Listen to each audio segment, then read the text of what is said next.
Well, David Steinberg, I've just enjoyed watching the third season of Inside Comedy on Showtime. The very first episode this season, you led off with Jimmy Fallon. And Yes. well, I want to know, since you work with Johnny Carson so often, what makes Jimmy Fallon a good choice to host the Tonight Show?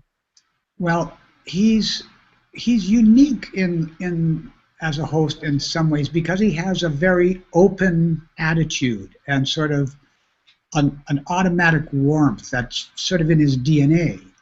And hosts they have to have a charm, but you don't want to give away too much.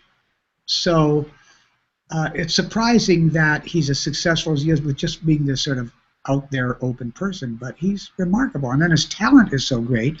Even in that interview, he did an impression of everyone that was unbelievable. I couldn't get over it. And I, as a comedian, have no range whatsoever. I'm amazed that I've had a career because I can't do anything. I don't sing. I don't dance. I don't do impressions. Well, we've got a good question in our forums already, and it's along these lines. So I want to ask it. It's from Macbeth, and he wants to know. I'm going to paraphrase here, but people know that they're funny in the office, or maybe they know they're funny at home. But how does somebody know that they're going to be a good, or potentially a good stand-up or a good talk show host? Well, let's start with stand-up. There's only one way to get to be a good stand-up, and that is you have to put yourself in front of an audience, and you have to fail and fail and fail. And an incredible stand-up comedian will survive that and find material. Most people fall by the wayside. It's not an easy thing to do because what job do you only succeed by failing totally? And even someone like Jerry Seinfeld is probably the best stand-up around, and Chris Rock, they have to go away on the road and try things. And Jerry, even in one of the interviews with me, said, even though, what Jerry said is when I'm on stage and I have to try a new piece of material, and I have an audience that's huge out there. When I go to that new piece of material, no matter how successful I've been all the way through the show, when I do that new piece, the audience could sniff out a little bit of my fear. They withdraw the laughs, almost like a bathtub training, and it's almost like starting over. So that's the stand-up question. What makes a good host is a lot of things, but above all is listening. You've got to really be able to hear what your guest is saying to lead him into areas that maybe he's not uncomfortable with, but comfortable with, but maybe he just hadn't planned on. So you get a spontaneity to the shows. And that's getting harder and harder because every guest that goes on a talk show is coordinated beforehand. So the host is given a list of questions to ask. And that takes a lot of the spontaneity out of not a lot of it, a little of the spontaneity out of it. When you were on with Johnny, I think one of his greatest traits all those years, everybody always talks about, was he did better with a failed joke often than he did with a successful one. Yeah, he loved it. I think Newhart and we were all friends. So Newhart and myself were his favorite people to have fail in front of him. So when we would bomb, he would laugh the hardest. It was, he had a lot of fun, but we were dying there. So yeah, I think I actually interviewed Bob Newhart last summer, and one of the things we talked about was Johnny. They would do those pre-interviews with Bob, and then Bob would get out there, and Johnny wouldn't bring up one thing from the pre-interview. Yes, see, he would do that with Bob because he knew he could do that. I would say to him, they'd say, "What do you want to talk about tonight?" I'd say, "Oh, Lakers and marriage." And but I've got a lot of great stuff on Lakers and not so much on marriage. And I'd sit down and say, "Well, tell me about your marriage." Right away. the weakest area, and I'd have to go into it. Yeah, he enjoyed that. He wanted to see how you would fight out of that situation too. Yeah. But I have an advantage after a while, as I didn't want to be coordinated, so I gave him very little information, and so a lot of my appearances have a spontaneity that you see him laughing because he really had no idea what I was going to say at some points. And sometimes it doesn't work. One thing you got to do a lot in your career was guest host for Johnny when he would be gone. Yeah. That's a lost art these days. A lot of kids, anybody really, didn't follow the Tonight Show is younger than that. Hosts these days, when they take a day off, the whole staff is off. They don't have guest hosts. What was Yes. it like for you coming in, with that crew to be the guest host on a given night? Well, he offered it to me when I was really young, when I just started doing the show. I was in my 20s, so I had done the show twice, maybe 3 times at the most. And he said, "Do you want to host next week?" Because it's hard for me to do these shows. I'm going to try to take off on Mondays and all of that. And it's only a youthful optimism that I'll say, "Yeah, sure." Well, from the moment that I said yes, pardon me, until I would say actually doing it, I was in a panic. I'd never hosted a big show like that ever. It's not easy, and that's where when you're hosting, you need to know what the guests want to talk about. That's the best advantage that you can have. Were you responsible for lining up your own guests? No, the Tonight Show would get the guests, but sometimes they would say, well, like on one of those early shows, Rudy Tejas was the producer, and he said, who we haven't had on for a while, who's a very good guest, is Betty Davis, the actress Betty Davis, who was as big as you get, not in that time, but in the 40s and 50s, a great actress. So he said, she's a fan of the show, so why don't you call her up and just ask her to do the Tonight Show. So you're guest hosting, and it's a big deal to do the Tonight Show.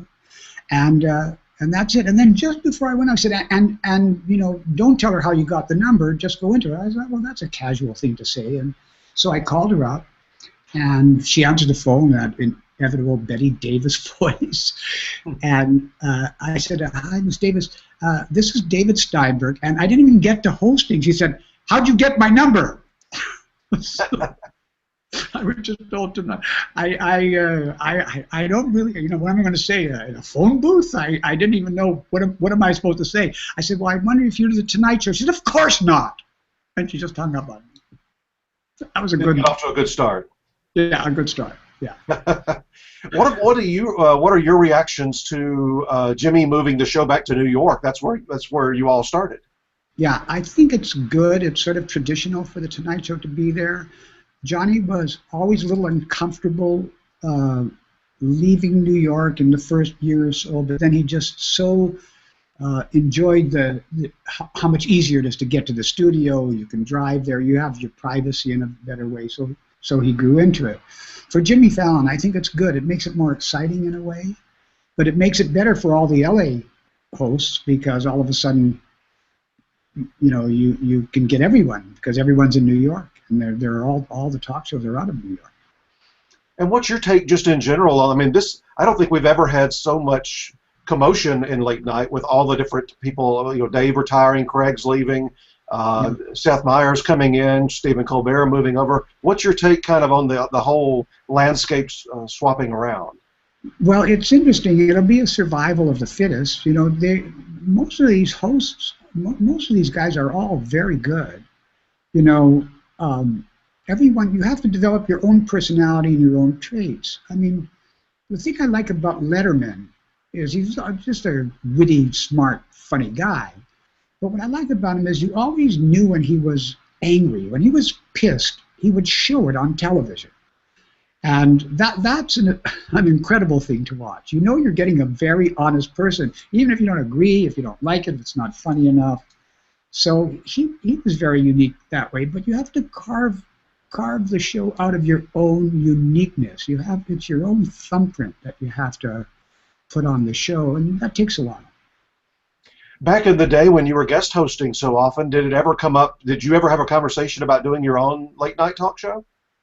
Yeah, as a matter of fact, early on, Johnny said to me, at some point, I'm not going to be wanting to do this, and would you be willing to be sort of one of the standby hosts, to maybe take it over at that? But my directing career had just started at that time, and I said to him, well, how long will it be, do you think, before you retire? And he said, 10, 12 years. 10, 12 years standing in the wings is not really what I had in mind, but I was totally flattered to at least be considered. Yeah, the talk show world, it's like Jerry Seinfeld when told Jimmy Fallon when he took over that it's a Pope job. It's a job for life if you do it well. Yes, yeah, and it's very hard work because you have to, at a certain part of the day, you're going to be out there in front of millions of people. You've got to be sharp. I want to talk about some of this season on Inside Comedy. Okay. You worked with Julia Louis-Dreyfus back when Seinfeld was just starting as a director on that show, and then you interviewed her this year. I Right. personally think she's in that.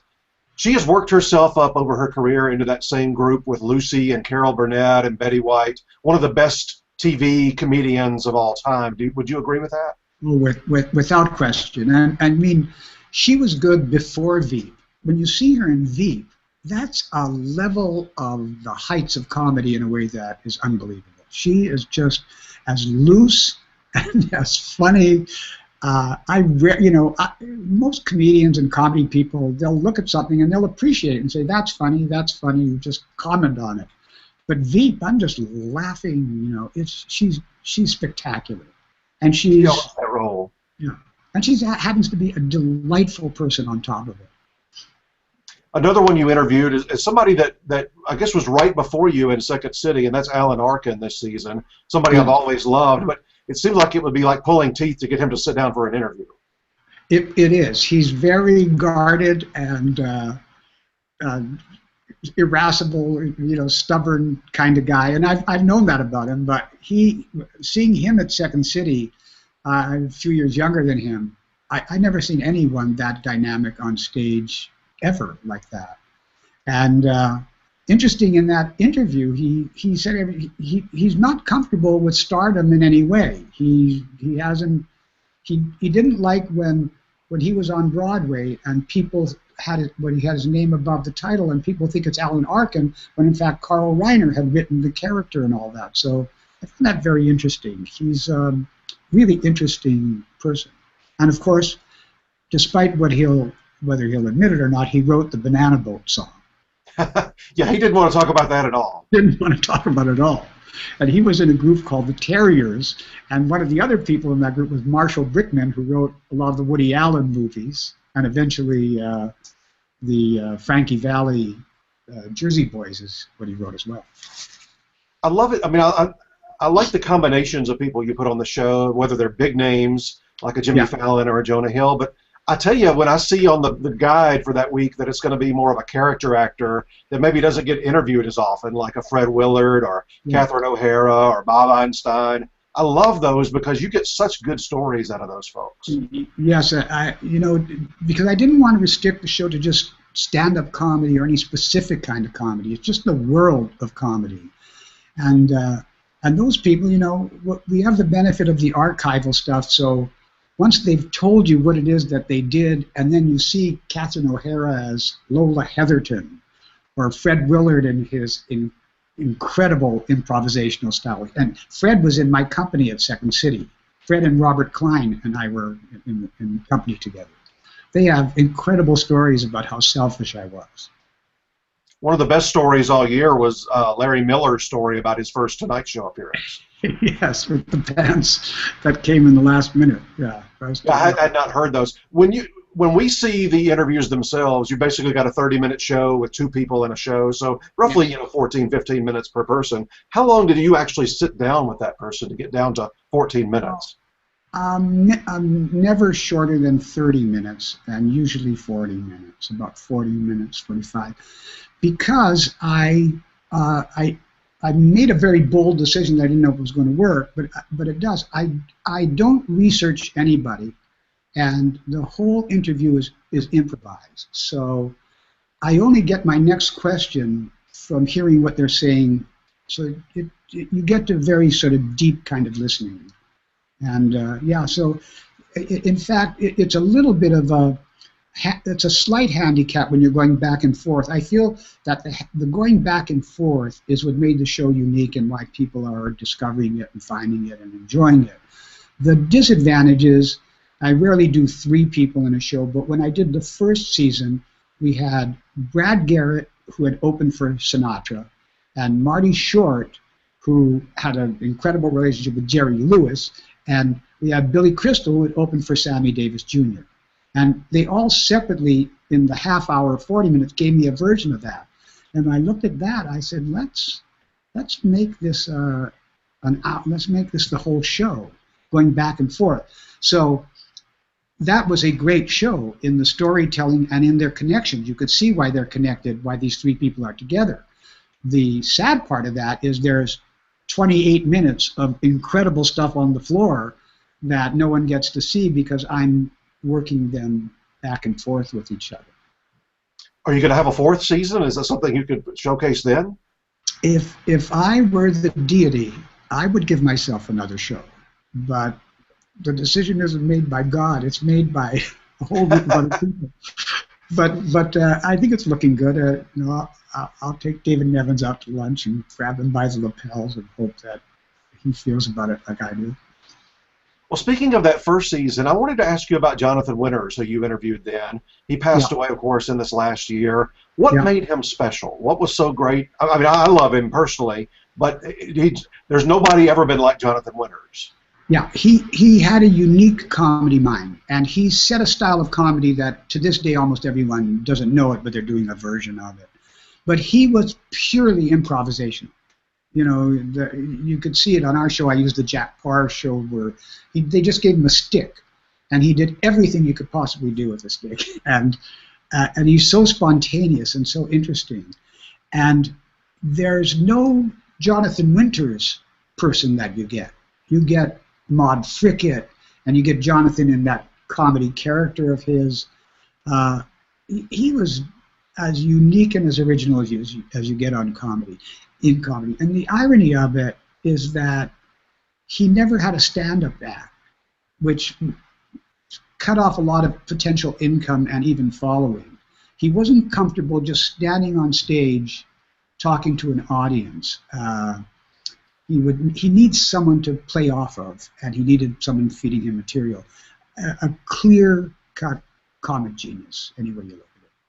No matter if it was with you or somebody else, anytime I ever saw him interviewed, there's this sparkle in his eyes, like you didn't know what was coming next. No.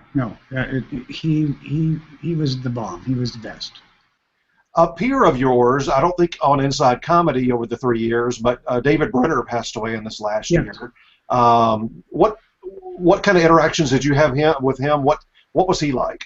Well, ironically, I didn't have much interaction with him. Not for any reason other than we were on at different times, and his rhythms of when he was on and when he was off was a little different than mine on the Tonight Show. So, but when we'd run into each other, he was a delightful guy, and thought he was a good comedian, but I almost have contact with everyone in some way, and then when I direct, I usually find them again. But David didn't do any sitcoms or anything like that, but I did direct him in some commercials, and we sort of got to bond at that. But yeah, he was a really solid stand-up comedian. He was just solid at it, good at it. With the people that were in your peer group, right in your age range that you either followed or followed you, what did it that were stand-ups especially? Was it like a competition, or were they friends, or what kind of relationship do you have with those kind of people? Well, it's interesting. Like Robert Klein and I were in Second City together, and in Second City, it's a very competitive atmosphere, but you have to be listening to each other and connecting with each other and all of that. So I left Second City first. I was there 2 years before Robert got there, and he and Fred Willard were there. But I didn't. I think I started stand-up a little bit before Robert, and then he started stand-up, and I starred in a couple of Broadway plays and all of that. He always felt that I missed out because I should have acted more and not just devoted myself to stand-up. But in fact, I then went into directing, which sort of gave me a whole other world to enjoy. But Robert and I were rivals in some way coming up, because we came from Second City. We had the same group of friends. We knew each other, the same thing. And the audience often sort of mistook one of us for the other in some ways. But when I interviewed him for the show, it was so interesting that we've been friends for a long time since then. but that feud thing was just it's a sort of a distant memory.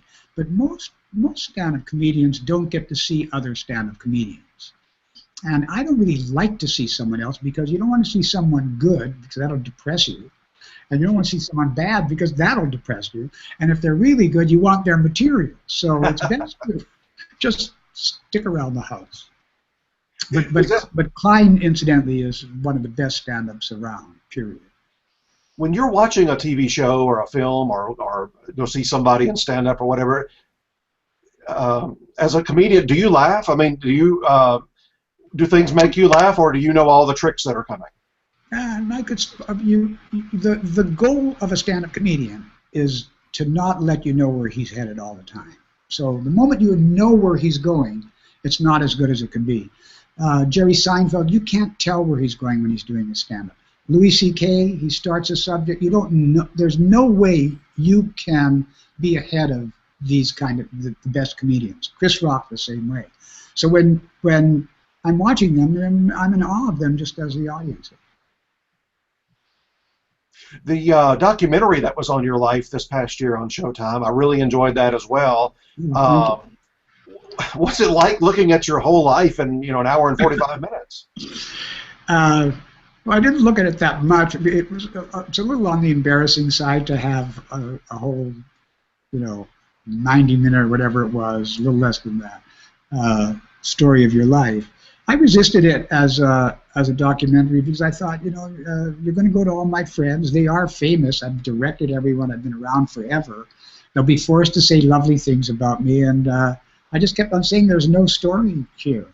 But just working it out and getting the material, and what was surprising about it is that friends of mine who I've known really well, they had no idea how much I had done.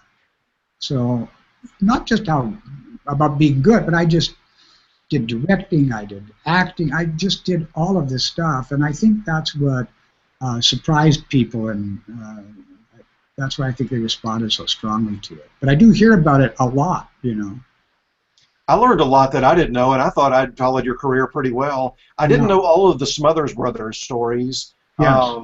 And not to reiterate all of that, people can watch the documentary, but what... let me ask you an Emmy question related to the Smothers Brothers. In 2008, Tommy Smothers got an Emmy from Steve Martin. I don't know if you saw that on the ceremony that year. The year that they won for writing back in the 60s, he refused to submit his name, even though he was the head writer, because he felt like the voters would hold it against the whole staff if they had to reward him with an Emmy. So in 2008, the Academy rectified that, gave him an Emmy, not an honorary one, but a real one. Steve Martin presented it. What's your whole take on that? What did he mean to TV comedy history? Tommy Smothers is one of the rarest kind of comedians. He's as good as you get. And Dickie was as good a straight man and brother, which is incredible. You're seeing a family together in conflict, slight conflict.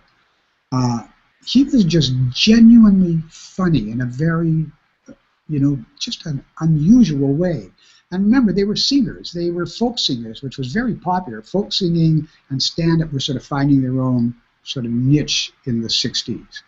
But when they got that television show, that's where he just came into his own. They got all the improvisational people from the committee, which is basically Second City and like that. And so they had Lee French and found Pat Paulson, found me, put me on. I was unlike anyone that anyone had ever seen. I could fall back on my Second City stuff, his sermon.